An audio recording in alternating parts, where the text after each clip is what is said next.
시간에는 누가복음 16장 13절 후반부부터 18절까지의 말씀을 율법과 복음이라는 제목으로 나누겠습니다. 13절 후반부부터 14절입니다. 너희는 하나님과 재물을 겸하여 섬길 수 없느니라. 바리새인들은 돈을 좋아하는 자들이라 이 모든 것을 듣고 비웃거늘. 지난 시간에는 부자와 그의 불의한 재물에 충성하던 청지기가 부자 주임이 해임을 결정하자 율법과 하나님께 충성하기로 회개한 비유를 다루었습니다. 또 13절 전반부와 중반부를 통해 종이 두 주인을 섬기지 못한다는 것도 알게 되었습니다. 오늘 본문 13절 후반부에 섬길이라고 번역된 헬라어는 어원적으로 종이 되다라는 뜻을 가지고 있습니다. 따라서 13절 후반부를 헬라어 성경에 가깝게 번역해 보면 너희는 재물과 아울러 하나님께 종이 될 수는 없다라는 말입니다.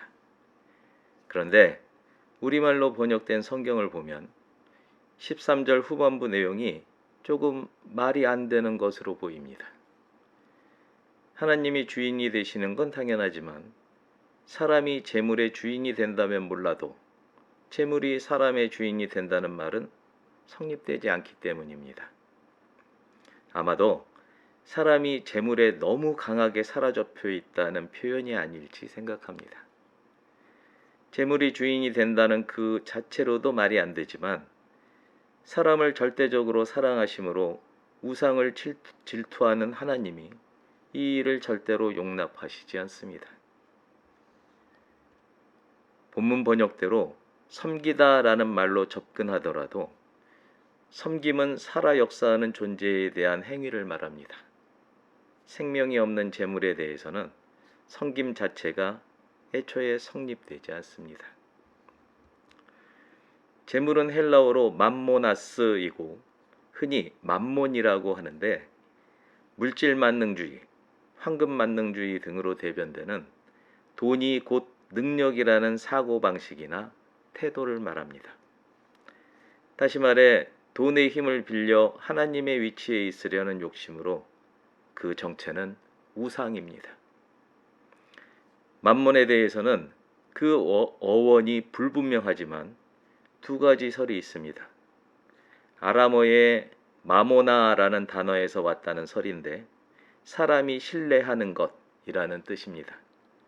또 한 가지는 아랍어 어간 아맘에서 파생됐다는 설로 사람이 더 의지하는 것이라는 뜻입니다. 두 가지 설이 내용에 있어 크게 다르지 않습니다. 우선순위에 관한 문제일 수는 있어도 결코 충성에 관한 문제는 될 수 없습니다. 우선순위를 두는 마음을 사랑이라고 합니다. 이런 관점에서 봐도 그 방향성은 사람이 돈을 섬기는 게 아니라 돈이 사람을 섬긴다고 봐야 합니다. 예수님이 말씀하신 부잣집 청지기의 비유 전체가 그렇지만 13절 후반부에서 예수님이 말씀하신 너희는 하나님과 재물을 함께 섬길 수 없다라는 말씀이 바리새인의 비웃음을 삽니다. 바리새인들은 돈을 사랑하는 자들이라는 구절은 헬라어 성경에 근거할 때 바리새인들은 탐욕 아래 있는 자들이라고도 번역할 수 있습니다.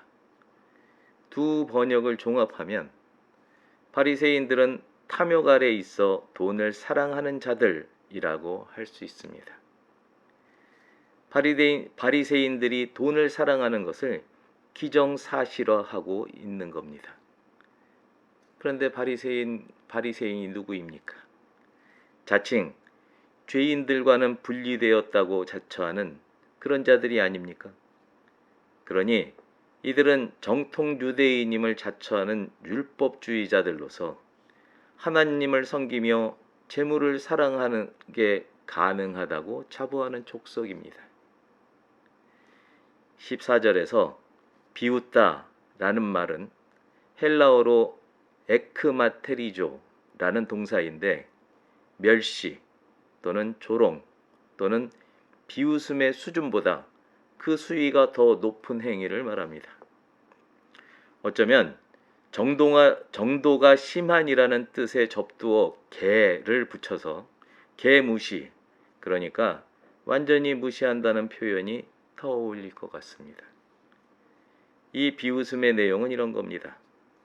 예수여, 너는 하나님의 아들이라면서 우리처럼 하나님과 재물 그 둘을 다 사랑할 능력도 없다는 말이냐? 하는 겁니다.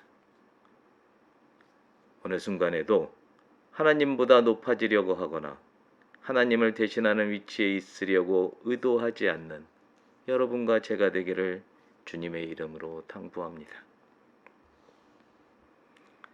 15절부터 18절까지입니다. 예수께서 이르시되 너희는 사람 앞에서 스스로 옳다 하는 자들이나 너희 마음을 하나님께서 아시나니 사람 중에 높임을 받는 그것은 하나님 앞에 미움을 받는 것이니라. 율법과 선지자는 요한의 때까지요. 그 후부터는 하나님 나라의 복음이 전파되어 사람마다 그리로 침입하느니라. 그러나 율법의 한 획이 떨어짐보다 천지가 없어짐이 쉬우리라. 무릇 자기 아내를 버리고 다른 데 장가드는 자도 간음하며 무릇 버림당한 여자에게 장가드는 자도 간음함이니라.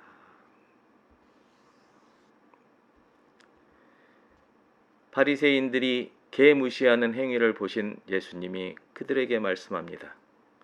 15절에서 예수님은 바리새인들을 스스로 옳다 하는 자들이라고 말씀합니다. 여기서 스스로 옳다라는 말은 스스로 의롭다고 여기다라는 말입니다. 그런데 곰곰이 생각해 봅시다. 의롭다, 그렇지 않다가 스스로 결정할 수 있는 문제인가? 절대 아닙니다. 의롭다, 그렇지 않다를 결정하는 일은 스스로 할 짓이 절대로 아닙니다. 사람의 행위를 심판할 분은 오직 하나님 한 분이기 때문입니다. 즉, 예수님 말씀은 사람 중에는 누구도 너희를 의롭다고 할 자가 없다는 그런 말씀입니다. 세번역 성경 로마서 12장 16절 말씀입니다. 서로 한 마음이 되고 교만한 마음을 품지 말고 비천한 사람들과 함께 사귀고 스스로 지혜가 있는 채 하지 마십시오. 본문 15절에 나오는 높임을 받는 이라는 표현에 사용된 헬라어와 로마서 말씀 중 교만한 이라는 표현에 사용된 헬라어는 같은 단어입니다. 이런 측면에서 접근하면 15절의 마지막 말씀은 사람들 안에서 높아지려는 행위는 교만을 드러내는 것으로 하나님이 보시기에 미움을 받는 것, 곧 가증한 것이라는 의미입니다. 사람이 이런 속내를 아무리 감추려고 해도 하나님은 다 아시는 분인 줄을 깨닫는 여러분과 제가 되기를 주님의 이름으로 당부합니다. 16절에서 율법과 선지자라는 표현은 구약 전체를 일컫는 말입니다. 요한복음 5장 39절에서 예수님은 성경은 나에 대하여 증언하고 있다라고 말씀합니다. 율법과 선지자의 증언을 실제로 이루려고 말씀이 육신이 된 분이 예수님입니다. 세례 요한이 마지막 선지자로서 예수님 공생의 시작을 알리는 세례를 베풀므로써 율법과 선지자 시대가 막을 내리고 복음의 시대가 시작되었습니다. 이런 이유로 세례 요한의 때까지를 율법과 선지자의 때라고 합니다. 그리고 예수님이 구원의 복음 사역을 시작하면서 죄인에게 천국의 문이 열렸습니다.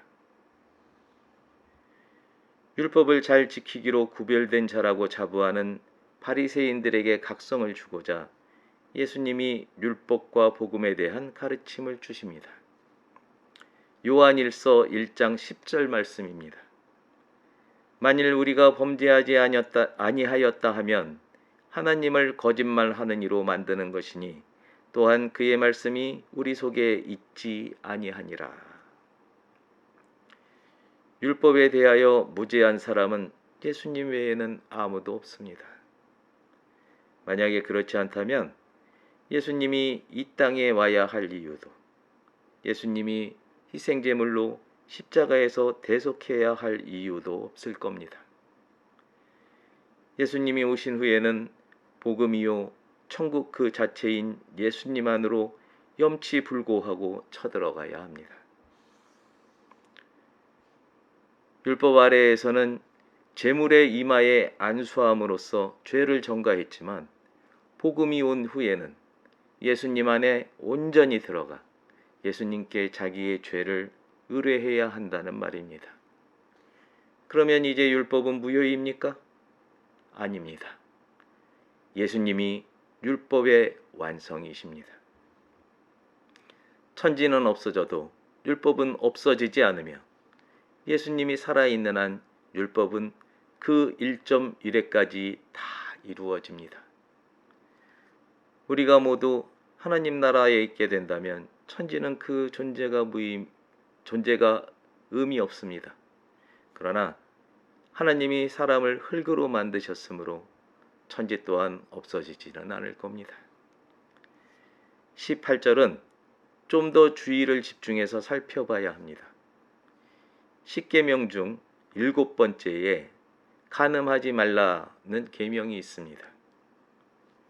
성경은 하나님을 신랑, 인류를 신부의 관계로 표현합니다. 그러나 예수님이 신랑을 사람으로 표현하는 이유는 사람이 하나님의 자리를 차지하려는 죄의 본성을 가지고 있음을 나타내려는 겁니다. 배우자는 서로에 대해 종의 관계에 있습니다. 종이 자유로워지려면 종이 죽든지 주인이 죽든지 둘 중 한 가지밖에는 방법이 없습니다. 간음이란 배우자 외의 사람과의 성관계 따위를 말합니다. 어떤 남자가 지금의 아내보다 다른 여자를 더 좋아하게 되어 지금의 아내를 버리고 새로 장가를 튼다고 칩시다. 그러면 버린 아내가 버젓이 살아있는 한 새로 장가드는 짓은 간음임이 틀림없습니다. 따라서 버림받은 여자에게 장가드는 남자도 그 여자의 남편이 살아있는 한 간음하는 겁니다.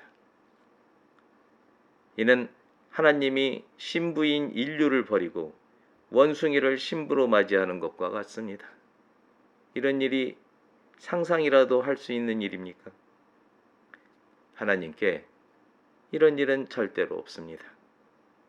그러나 신부 삼음의 언약을 상속자인 유대인에게서 다른 사람에게로, 곧 그들이 부정하다고 여기는 이방인에게로 돌릴 수는 있습니다.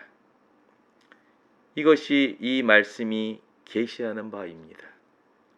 그리고 이 말씀의 은혜를 지금 우리가 받고 있습니다.